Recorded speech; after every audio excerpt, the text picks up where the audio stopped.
start off by saying thank you guys for coming to hang out with us for AI Music Unlocked is the feature we're calling this today with Jeff Nicholas. And we're going to be talking about AI music, touch a little bit on Warp Sound AI, and a little bit about the evolution of AI music systems and where we think AI and music can collab and where those systems are going to take us in the future. So, Sean, good morning, bro. How you doing? Yo, doing well, doing well. Super excited and thanks everyone for showing up and really excited to just chop it up with Jeff, especially coming right after this heavy metal mix hitting the streams. So yeah, really interested in what's going on in the world of AI, but specifically with music. And as a content creator, I've been really tapped in and listen, like trying to really figure out like what are some of the best ways to engage people with music and content as we experience new things in real time. And I know I've been playing around with Warp Sound a little bit and interacting with the live stream from my phone, and it's kind of baffling for me. So I'm just like really intrigued with all the things going on. I can't wait to pick Jeff's brain. I absolutely agree with that, man. There's so much happening in the world of AI. So, Jeff, how you doing this morning, man? Thank you for taking a little time out of your schedule to hang out with this community of DJs who are excited to talk to you about AI music. And dude, we got to ask you some questions about this heavy metal mix eventually. But welcome. How you doing this morning, bro? Yeah, I'm good. I'm actually out for a walk. I like to take these walking around the neighborhood and get some vibes going that way. So yeah, man, it's been hectic. It's been a good kind of hectic past few days, past few weeks. So excited to talk about it. I appreciate the energy of walking and talking. I definitely do some of my best thinking when Sean and I are on the phone and I'm outside walking Coda. This is super exciting. Jason, I know you've been really messing around with AI lately. You just kind of been on a binge going down like different rabbit holes. I'm curious like what really inspired you to kind of get this going, reach out to Jeff and want to talk AI music with him. Yeah, that's actually a great starting point. So last week I had the idea to start doing an AI jam session, threw it out to the community, just did like an open Zoom call for whoever wanted to show up and talk AI. Kind of as a test, but I jump into rabbit holes really intensely. So I've been mixing and cloning voices a lot lately.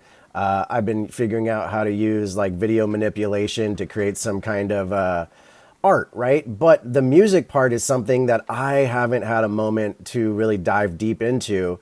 And Nana and my girlfriend NFT Traveler both told me about Warp Sound. And then like the very next day, this heavy metal mix came out.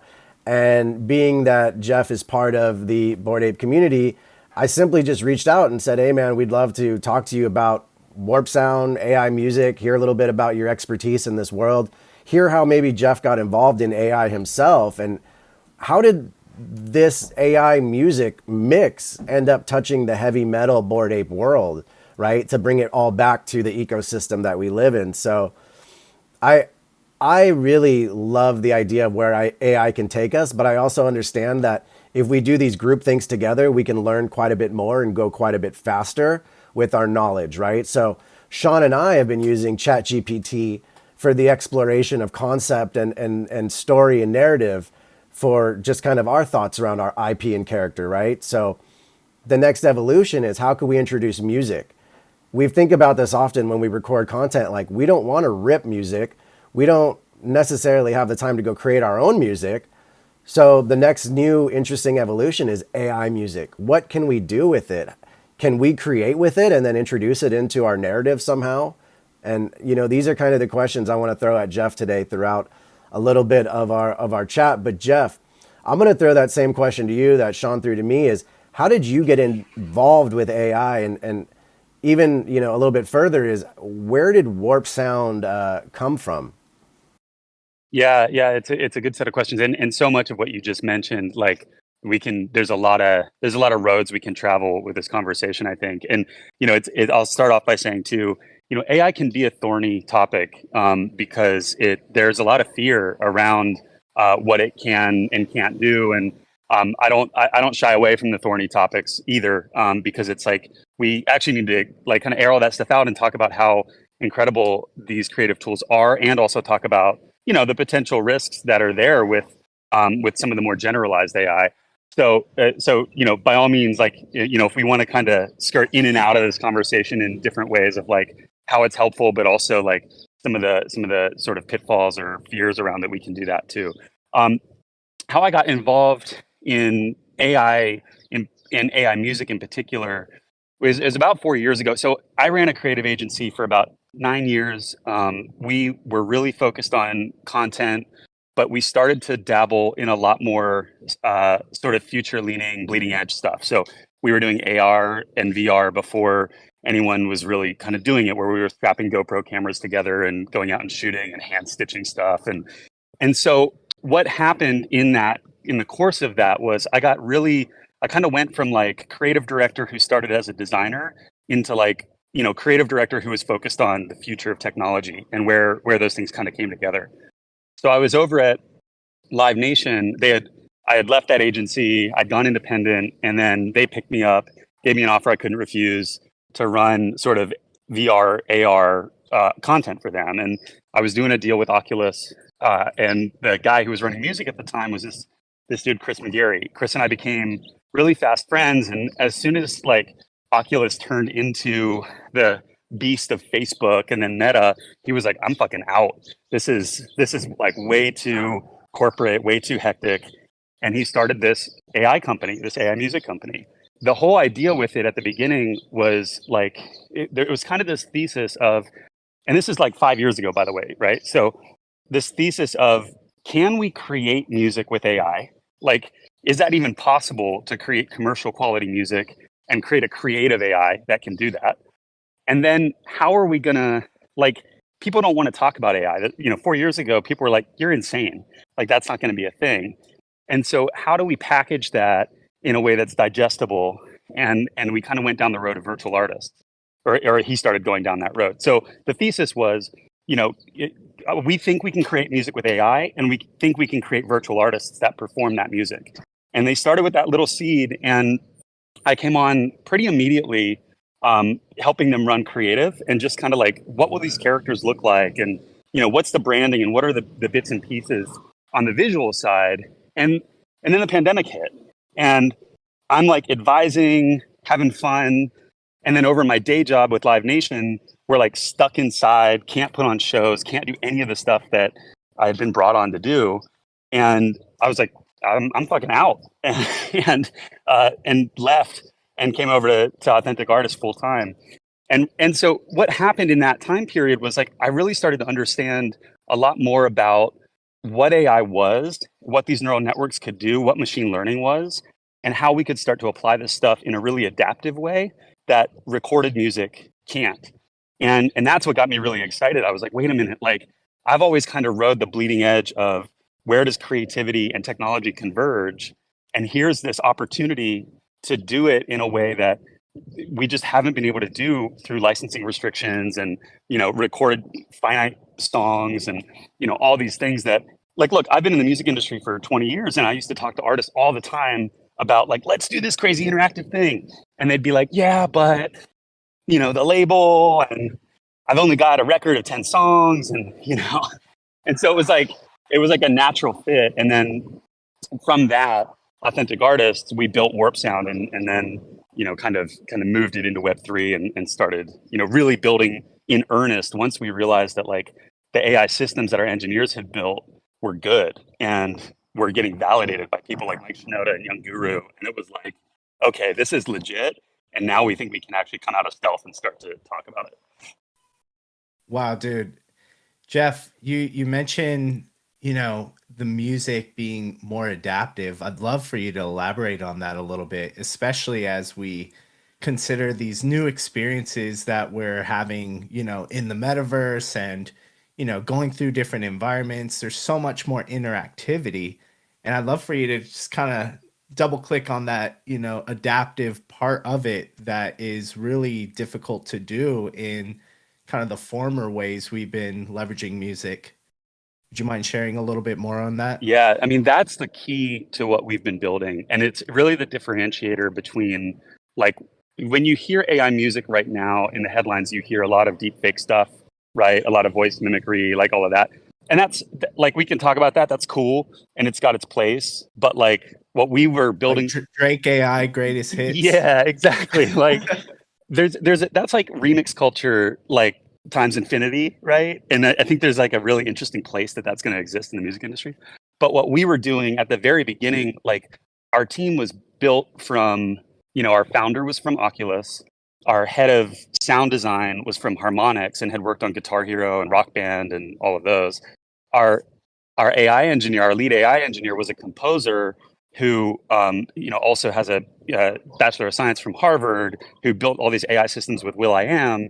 Like it was like this crazy combination of people of pedigree that were like, we want to build something. We don't just want to make music with it. We feel like it needs to be adaptive if it's going to enrich people's lives and be something that like actually matters and can be differentiated from anything, right? So what does that mean? What does adaptive AI music systems mean? It's this idea, it starts from Metaverse, really, which is kind of a dirty word right now, but we've all been talking about it and living in it for a long time, actually. And it's this idea that, like, why does music have to be a backing track? Why does it have to be just the soundtrack to an experience?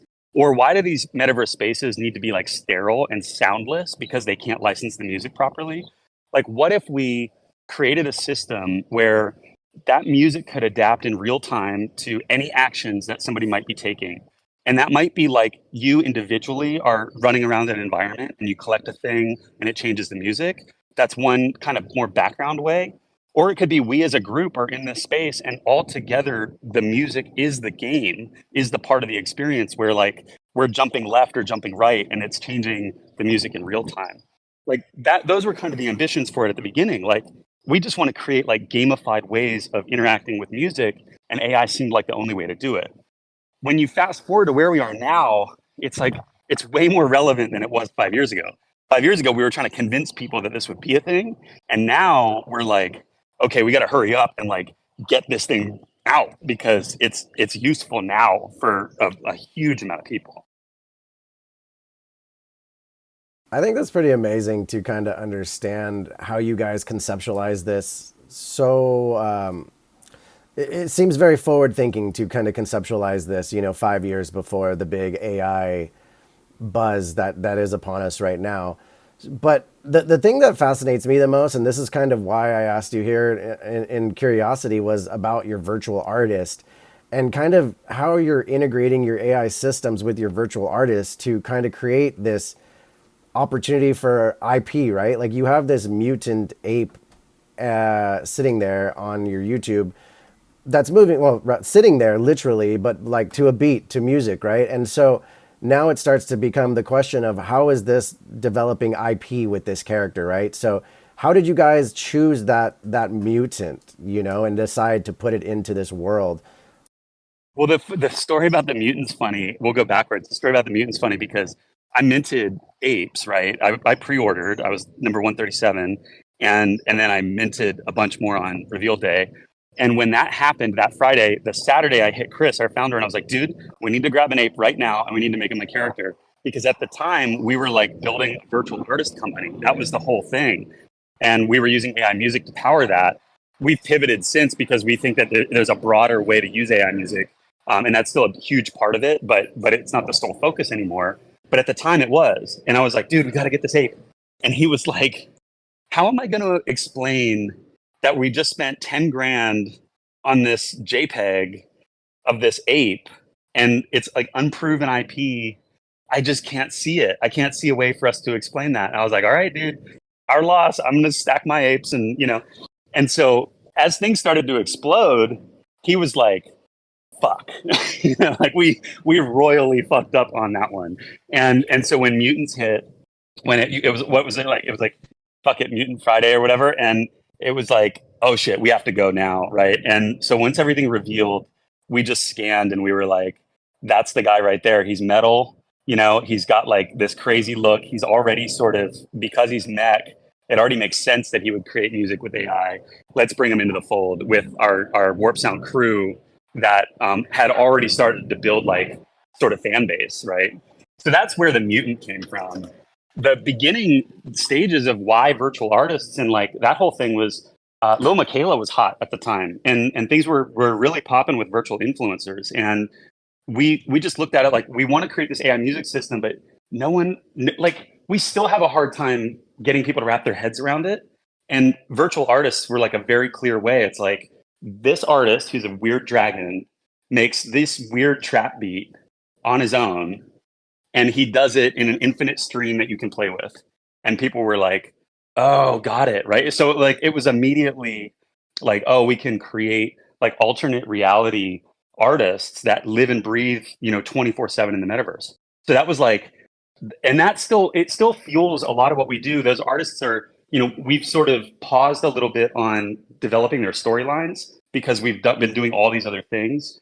But as we like raise our Series A this year and move into next year, those storylines start to really ramp up because like we have so many virtual artists that are like waiting to come out, right? Like that we've developed that are just like knocking at the door, like, "Yo, can we use my audio fingerprint?" Like, and we think that virtual artists, this IP that we all have with apes, like, or any of the NFT projects, like this identity thing and this piece of like connecting to something that's purely digital is just going to accelerate. Like we're all believers in that. That's why we're here, right?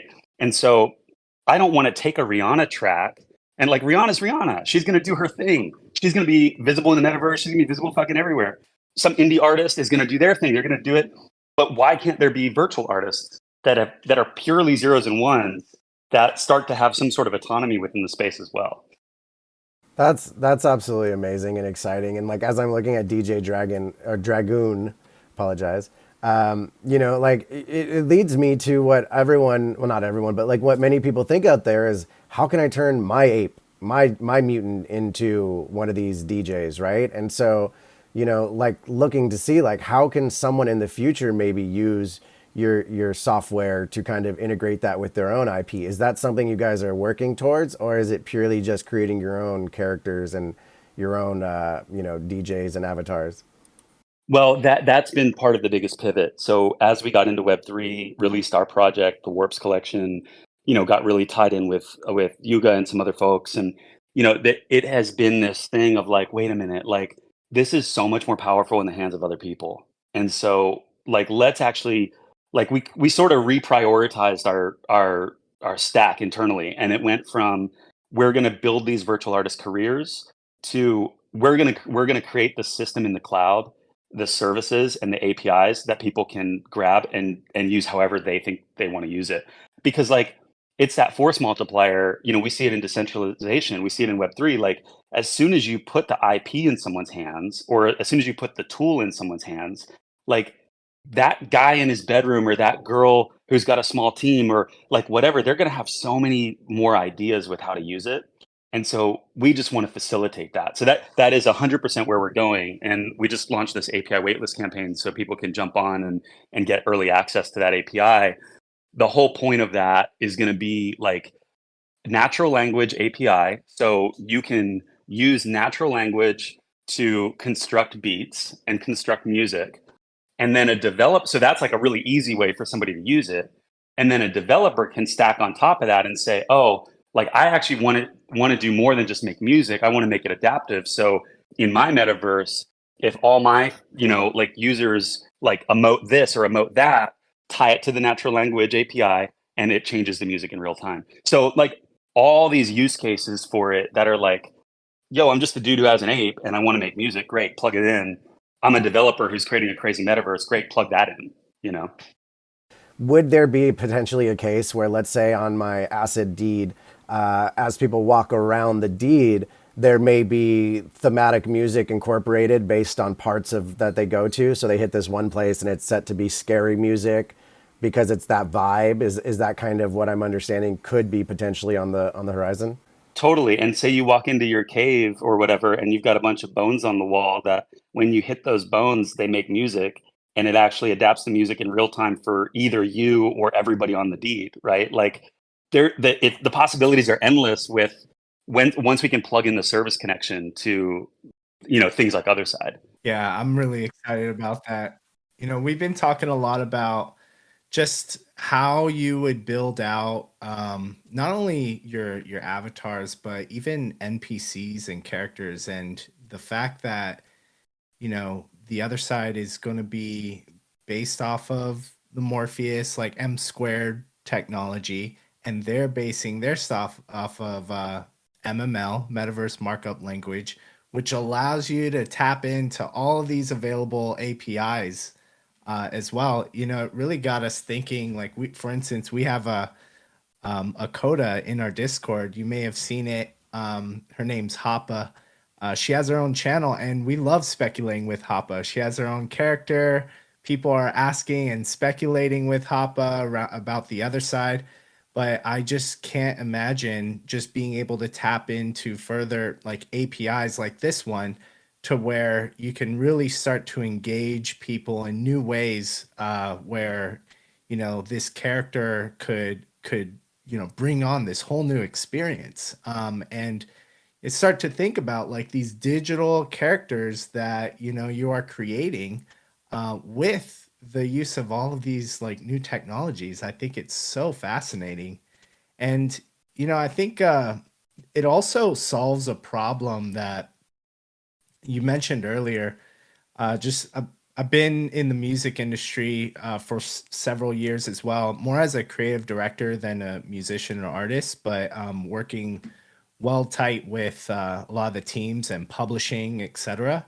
And it's not easy. Like when I think about doing what you want to do, Jason, and thinking about doing it through licensing music for getting artists to create some of that stuff and programming it to like come in at certain times in a traditional sense, I think it becomes very difficult for independent creators to like get that going very quickly. So this becomes something that really, really unlocks just the use cases for AI, because people can have their opinions about it and things like that, and it's only going to continue to evolve and get better too. But the problem that it really begins to solve is so important for creators, and I think that that's something that's very exciting for people to start really tuning into and maybe think a little bit different about how AI music can help. Yeah, I think one of the things that we, look at is like music isn't a zero sum game, right? It sometimes it feels that way. Sometimes, people get worried about new technologies. People get worried about, the bed. Like I remember when GarageBand came out. I'm dating myself. I'm old as fuck. When GarageBand came out, like people were like, yeah, artists were freaking out because they're like, wait a minute, what do you mean? There's going to be this flood of content and we're not going to have careers anymore. And all these bedroom things are going to, and what did it do? It actually, yeah, yeah. It actually, what it did was it gave equitable access to potential artists, to who would have never had studio access, maybe would have never had a shot. They could record something, upload it to SoundCloud, become fucking hot and get a career out of it, or just vibe with their friends, whatever. And it didn't like detract from, it didn't take away from the established music industry. What it did was it made so many more people interested in music and making music. And so I think that's where like the old established models, we've been talking about it in NFTs now for what, 3 years, where like it was art, right? Like the galleries were like, NFTs are bad. And, prior to apes and stuff. And yeah, they're scared, right? Because they're like, our whole livelihood is putting, physical art on this physical wall. But the reality is if you give people a way to collect art, now all of a sudden they like art. And maybe they're going to come to your gallery and buy a physical piece or a physical digital, so all of these things, like they always face resistance because they're new and because they establish the way that things have been done and the way somebody who like came up finally made it, and they don't want to lose what they've got. but in reality, it's not a zero sum game. It actually like amplifies the ability for people to make stuff. So when we look at it, exactly what you just said, like an independent creator who can come in and use these tools and like and then build upon them it's so much more powerful than locking them out of being able to create because they don't know how to use a production rig. I mean, it's just it's mind blowing to me. Some of the I get a lot of the fear, but also I'm like I've just been at the front of this stuff for a long time, and every time we see it come and change things, it ultimately is better for creatives. It just ultimately offers new opportunities for creatives and equitable access to people who maybe didn't even realize they were creative. The rabbit hole that I fell into with AI was pretty much based on that principle, right? Of like being able to touch worlds and realities that I've wanted to secretly or maybe even like publicly, but didn't have the ability or the time or the talent to pick up that skill set, right? Like my secret is I would really love to be a DJ. That'd be really fucking cool. I don't say that out loud very often because it's stupid. I have no musical talent. But with AI, you can kind of have a tool, and all of a sudden you can kind of have a sense of expression. And now with the IP of my ape, right? I'm doing a Beyonce to Sasha Fierce type experience where it's allowing my brain to create this character, right? So the way you guys have your digital influencers, in a way, that's how myself as a content creator is looking at these sorts of tools and going, what can I grab from AI to open up new realities for my character that I would love to do? I don't know how to get to that world traditionally, right? The same way NFTs open up doors for networking with people I would not converse with on a day to day, not because we don't have similar interests, but because those opportunities never presented themselves in a way that mattered, right? So thinking about your AI tool and how we can use it, like we could create experiences based on movement. I didn't even think about that before. Like you know that silly Family Guy where he's like walking on a bus, walking on a bus. Like that's what I was imagining in my mind of like I could give Jason the Ape a soundtrack for movement. That's amazing as just a concept, right? And that's just sparked on what you just said. I had no idea that was a premise of what you guys are doing. So I think the exciting part of AI now is whatever it is today, it will be much more tomorrow, right? So just figuring out a new tool, like it's a paintbrush, it's a new camera lens. How are you going to use it any different? Like you can look at ChatGPT all you want, but if you don't know how to prompt and know what to ask it's nothing to you, right? So I feel you on this, and I'm excited to see how we can start to introduce AI to our IP development more specifically as you know, creatives here. So, I mean, that was one of the things, like we did this thing at Tribeca Festival in 2021. And it was this moment where Tribeca, brought us out to exhibition. We're on a 40-foot screen, right on the Hudson. It was a socially distant audience because it was still in the middle of like pandemic lockdown. So everybody was in these like little pods. But the whole premise was like, we're going to have our virtual artists perform on this giant 40-foot screen and the audience can participate live. All they had to do was go to a website, mash a button, and they could vote live to make it faster, make it slower, slime the beat, robotify it, go between a Frank Sinatra remix and a Jay-Z remix, like pick which one they wanted to go. And then at the same time, we brought physical artists out. So we brought Cookie Kawaii, Princess Nokia, and A-Track out, and they each interacted with and performed with a virtual artist. So they were paired up. And what happened is this incredible experience of like people just like having fun with music they've never heard before, that they're adapting in real time. And because they felt like part of it, it was just like this very communal event. And everybody walked away from that going like, that was really special, right? And that moment was like for us, that had been like what we had been working to at that point. It was like, great, can we bring the audience in this way and let them interact with it? And where our heads go after that is just like, yeah, imagine like IRL events or digital events, your avatar exactly moving. IRL events were partnered up with a Diplo or whatever, and the lighting rig is plugged in and everything's going, and it's all morphing and adapting and collaborating in real time with the audience who might be moving left, moving right, or banging on their phone or putting up a light stick or like whatever is required to interact with it at that point in time. We're not that far off from being able to do that stuff. It's just a matter of like getting people to wrap their head around it enough to put budget against taking a chance. So because of that, we were like, okay, we can go down that road and raise like a bunch of funding and go do these huge partnerships, and that's one way, right? Very Web 2 model. Like we're gonna make this thing and present it to you. But because we're so deep in the space and got so deep in the space, at the beginning part of last year and me at the end of 2020, we were like, no, we want to enable everybody. We want to enable everyone to do this so that on a small scale or big scale, like people can just grab it and go. And so that's really like what we see in AI music and where AI music is going. I think there's so many different tracks of it. Ours are adaptive AI music systems that do everything we've just talked about. There's all these other offshoots that are, creator tools specific to being in studio, or voice tools that are like almost like a remix engine in a weird way, and it's going to have weird regulation come in, and that's a whole other bag. But, there's like there's so much like you would call it blue sky of being able to just go like, wow, like to be a creator now in this day and age where you have all these tools, like it's just a really powerful moment in time, I think. I think so too.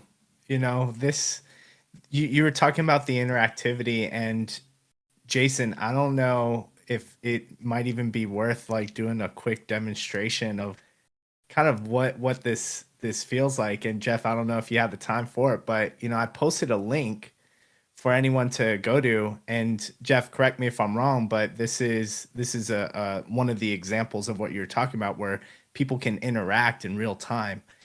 So you have this live stream on YouTube that Jason's pulling up, and maybe we can get the music playing a little bit in the background.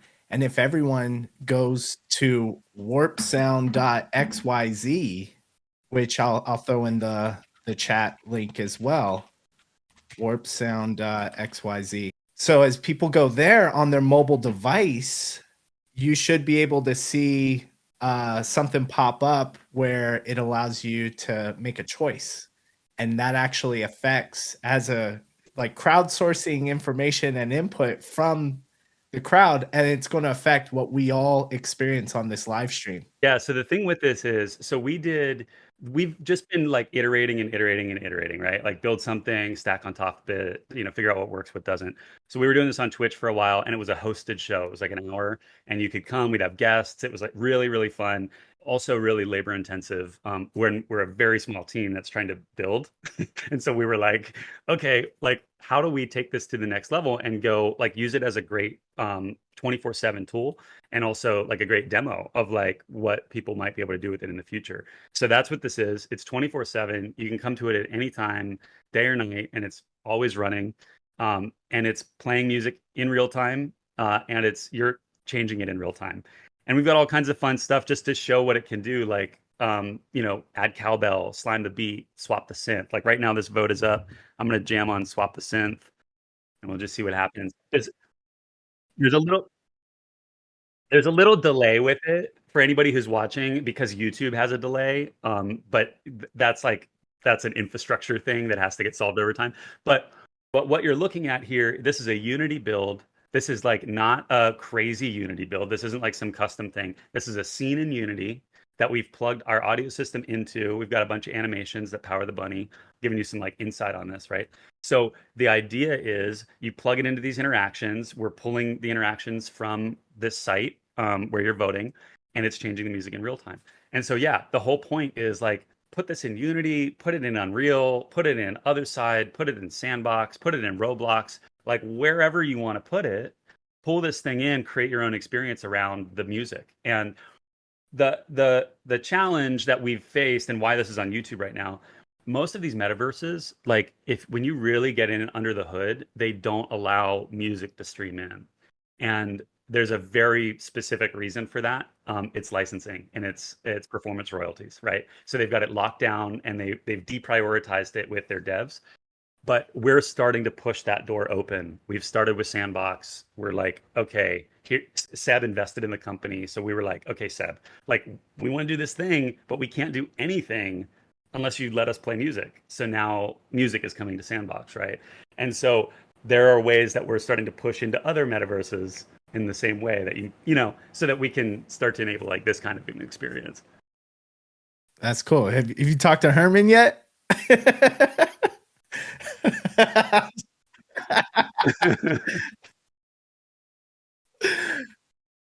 I know you saw his post earlier today. I'm like, all right, yeah. You know what, dude? This is amazing, and the example to see it live is incredible. But it really leads me to the thought of what Sean and I talk about often: how important the metaverse experience is. Right? Once you open the door, what are you going to do? So the fact that you've created an experience just around appreciation and engagement of music, that's incredibly fun. Like it's so simple as a concept, but it's kind of quite original as what you're presenting to us, right? And imagine if it's your characters, right? Like it's your IP. It's your world that you've built, and all of a sudden you can invite people into it. And we're not under any illusion that like, music is going to be the only thing that people do. But what we want to be able to do is power like you Yeah. don't want to go into a silent metaverse space. We've all been there in Decentraland or wherever, and it's silent, and you're like, this is like there's no vibe. And you don't want to go into a space where it's like playing the same thing on repeat the whole time either, because then it takes you out of the experience. So like just being able to do that on its own is powerful in these spaces. And then being able to layer on the gamified part, we think is really strong too. The other part is like we do these audio fingerprints, right? So and other companies do this too. It's a way that you create music that has a particular sound with AI and machine learning. So this bunny has an audio fingerprint that's electropop. Our DJ Dragoon has a very trap, like real dirty, grimy hip hop feel. Naomi, who basically scored the heavy metal video, is all lo-fi. So the idea is that you can create and we can create all these different audio fingerprints that relate very specifically to the IP that they're attached to, Mm-hmm. and then we can also relate them to, say, it's Trent Reznor or Rihanna or Youth Lagoon or like any band, any artist, whatever. We can start to go, look, this is like an extension of your sound. And all of a sudden, like someone who might be a fan of your record that just came out now has a way Yeah. to remix that, play with the sounds of it in an evolving Cool. soundscape 24/7. And we just think that there's a lot of power in music that hasn't been unlocked yet because we've just been restricted to this format that's like 2.5 minute song, or at least on Spotify with a music video, you know? Yeah, which that format derives from, fitting 12 tracks on an LP. You know what I mean? So That's it right. it all kind Yeah. of like even the modality of listening and consuming music changes the way creators create music, and this could really spawn a whole new way where the creation of it as well as the consumption of it is just more immersive. I hate to use that term, but there's ways you can interact with it, and I think that goes back to the question and the point we brought up earlier about being adaptive, and I think it's really kind of showcasing what that means. And I just want to say I appreciate the fact that all these platforms are building really cool things, and then like you said, they're when it comes to music, they're like, we're gonna stay away from this because I've gotten DMCA'd on Twitter for posting a video of the MTV Video Music Awards. You know what I mean? Just like a small clip, and then boom, it was taken down. And then because there has to be ways they can track it and make sure royalties are paid off and all that. And so I could see where, a Roblox or a metaverse company could be like, we're gonna like not do anything because we know it's gonna come raining down on us with all sorts of requests to take down, and it's just gonna cause problems. So this becomes like an enabler, showcasing that this technology can actually allow for this. And it leads me to like a question of, with the technology evolving in terms of like the AI systems, how can musicians and artists like get involved with this? You know what I mean? Because there's the whole perception of like, well, then this is going to take away something that a hardworking artist that is in GarageBand or recording from their home studio with Logic or Pro Tools or whatever it might be, any artist, and it's almost separating it when in fact there might be ways to actually get involved in incorporating their sounds or their music or flavor with it. I think there's more ways to get involved than there are ways that it sort of ices them out. I think when you look at where this can be applied and will be applied on the consumer side, like in a metaverse space, you're talking about putting music and music experiences where there wasn't music before. So you're not saying so and so artist isn't getting, to put their music there. It wasn't going to happen because of the way publishing and everything works. And so now this is saying we've turned some folks who might just be gamers into music fans, and now they start to explore more music. So that's on the consumer, like this being used directly as a pipe into a metaverse. But on the creator tool side, that's where this starts to get really interesting. Like when we launched the Warps collection, we launched that January 2022, sold out in 9 seconds. It's been the #1 collection in the space since on the music side. That collection was the first to offer commercial rights to the beats. So those beats we took the traits of the visual traits, we fed them into the AI. The AI made beats based off of those visual traits. So your Naomi or your DJ Dragoon NFT has a very specific beat related to your traits, and you have commercial rights. And we also give you the stems. So if you want to you come into the Discord, you just request the stems, you get a full breakout, drums, bass, pads, and lead, and you can take that into a DAW and manipulate it in whatever way you want, do whatever you want with it. So that was the first taste of it, though, right? Like that's a recorded piece. It's an I think 8-bar loop, and you can use that however you want, right? So building block, right? As it progresses, just think about the natural language. Like, give me a beat like this, give me a beat like that. Like, let's make a song like this, make a song like that. All of a sudden, it's not that far off from opening up Ableton and dragging in a sample and recording a drum track on your drums or on your beat pad. And like the way that music is made is this construction, right? And it's all just parts and pieces that are put together to make your sound, to make a song. And so AI gives you the ability, yeah, sure, you can come to it and be like, give me a beat and it's going to generate a thing, and you just use it like that, right? Right. And that's cool. But like a real creative, a real artist is going to be like, boom, It's just like boom. it's just like ChatGPT Yeah. when people just like write me a resume and like, all right, cool, I'll submit that, Yeah. versus Actually going in using and that using as it. like a template Yeah. and messing around, giving you a starting place. Yeah. So that's what we're like while we're building the API out, we're also gathering a bunch of data, like how do people actually want to use this? We thought that the way people would want to use our API would be like devs who want to bring it into metaverse spaces. And there's a lot of that. But the overwhelming sort of majority of people who signed up really want to use it to experiment and create music with. And it's either been personal or commercial music. And so we're looking at that like, okay, we thought we didn't want to build the creator tools. We would let someone else build the creator tools and we would just offer the pipe.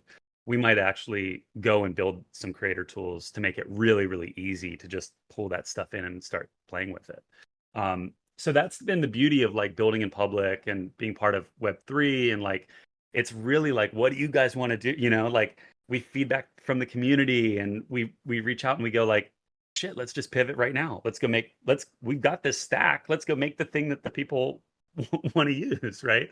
Instead of like toiling in the lab for 2 years, hoping that the product you're coming out with will find a fit. In this AI space, I think that's the only way to survive and grow is to like adapt day to day, because what you have today may not be needed tomorrow, and kind of vice versa. So like for me, I think I definitely want to see how I can get involved with this for my character and assign it to my Jason the Ape as I go into the metaverse and kind of give him tones, right? And like, so someone asked here a question, I'm gonna just relay it to you in the chat.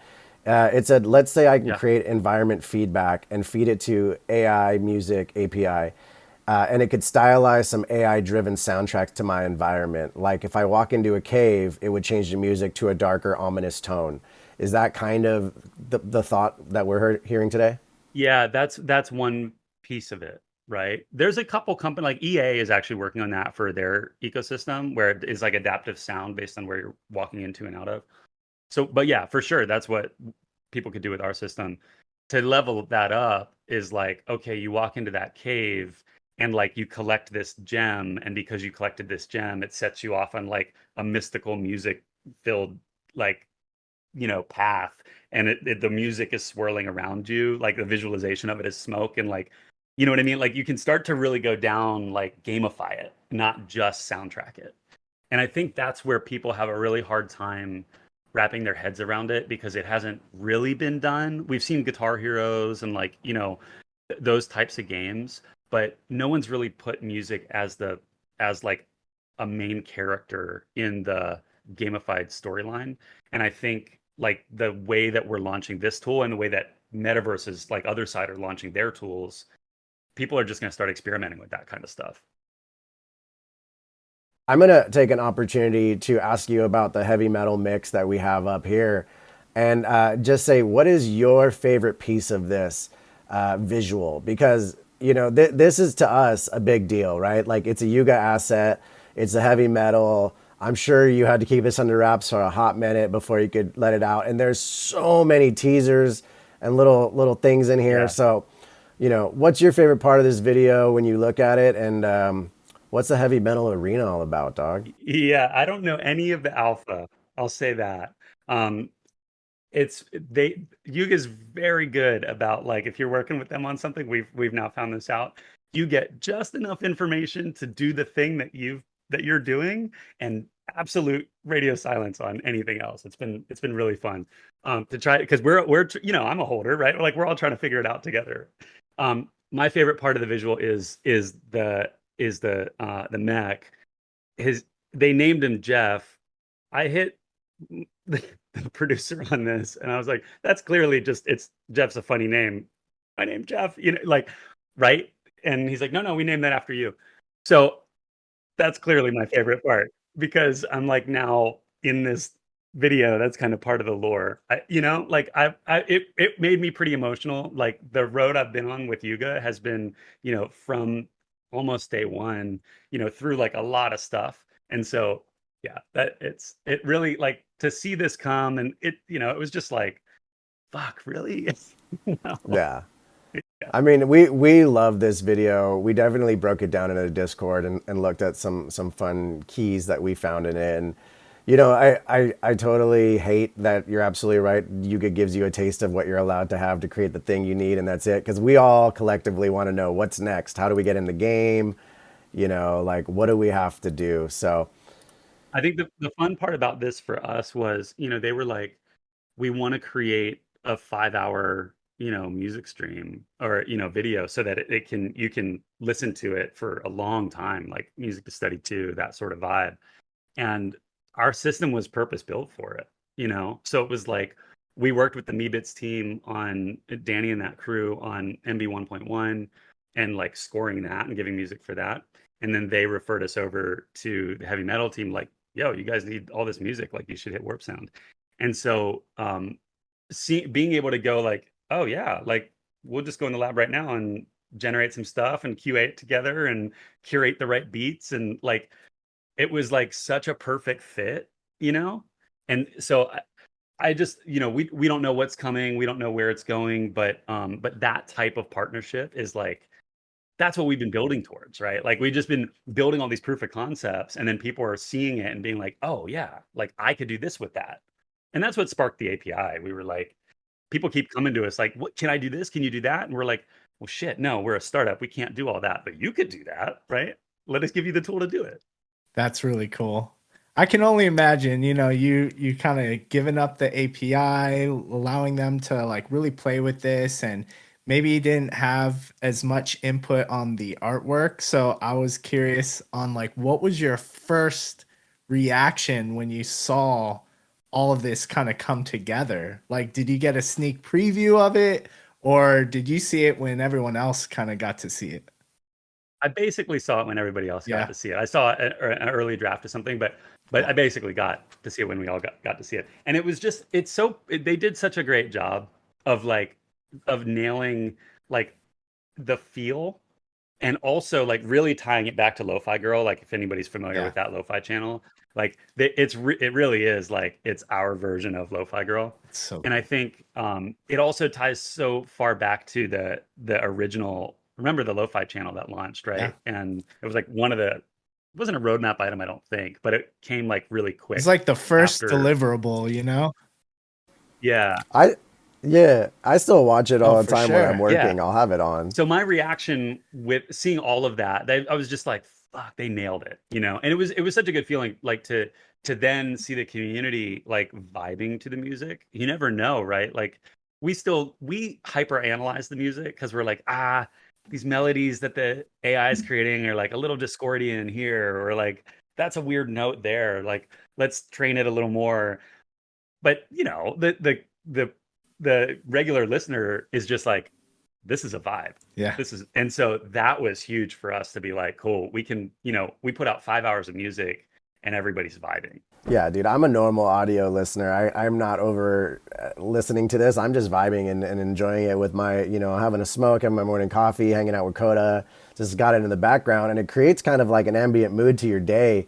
And that's one of the things I love about this. But this has been an insightful conversation, and maybe someday we can get you back and talk about how you actually train your music systems. That could be a very fascinating conversation because we are going to be touching on AI as a weekly basis in one format or another, and trying to do these localized unlock shops where we talk with professionals or we just find cool tools and decide, hey, we're going to actively build this thing together today while we hang out, and let's workshop it and see what comes of it. So, to come back, maybe you're welcome to participate in any of those, by the way, Jeff. I love that you're part of the community with us. And this is the coolest part of being in the NFT world. You have access to people like yourself who are professionals in a world that is awesome to us, but also you're a peer at the same time. And that's a very Yeah. surreal and fun and beautiful place to live in. Yeah, I'd be happy to come back. And like I said, there's so much, like I hear, you know, you messing with vocal stuff, and I see where that's going. And there's so many ways that AIs are trained, and it really is a fascinating world. It's why, you know, as soon as Chris was like, I'm doing this thing and I got a taste of it, I couldn't stop. And I was just like, this is going to be what I do now for, we'll see where it goes, right? I think the one thing I'll say about the voice stuff that I think is really funny, I'll just leave it with an anecdote.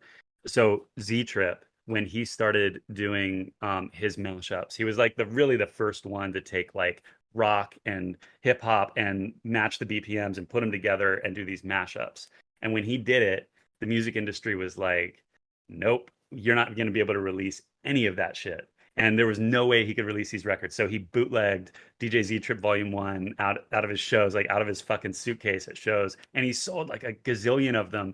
And now we think about that as like, of course, like people mash stuff up all the time. That's like a way of remixing now. But it started from somebody just being like, I'm gonna break every rule there is in licensing of music. And that's what's happening with voice right now. There is that genie's out of the bottle.